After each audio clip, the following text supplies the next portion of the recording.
ఓయ్ ఓయ్ నువ్వు అప్పుడే మర్చిపోయావా? నిన్నే కదా కలిచాం. ఫోను, పర్సు, ఫోటో ఏడ్చావు కదా. ఆ? హా అంటావేంటి బాబు?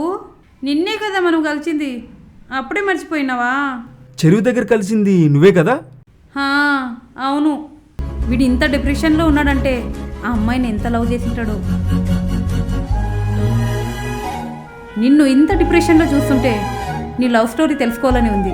ఒకసారి చెప్పొచ్చుగా. హలో, ఈ విషయం మీ మమ్మీకి చెప్పారా? లేదు. మీ నాన్నకి చెప్పావా? లేదు. పోనీ ఇంకెవరికైనా చెప్పావా? లేదు, చెప్పలేదు. లేదు కదా.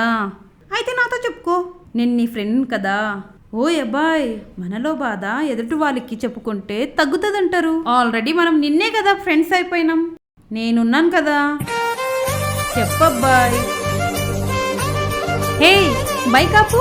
ఈ షాప్లో టీ చాలా బాగుంది. ఆ రోజు మేము విడిపోవాలనుకోలేదు, కానీ ఆ అమ్మాయి వల్లే ఎంత ప్రేమించాను తెలుసా?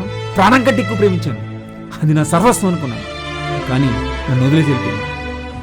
నీ లవ్ స్టోరీలో ఇంత పెయిన్ ఉందా? I didn't expect this. So sorry యర్. హే ఇట్స్ ఓకే, ఫీల్ అవ్వకబ్బా. నా మనసును తాకే స్వరమా, నా కనులలో నిలిచే నిజమా, చేజారే నాలో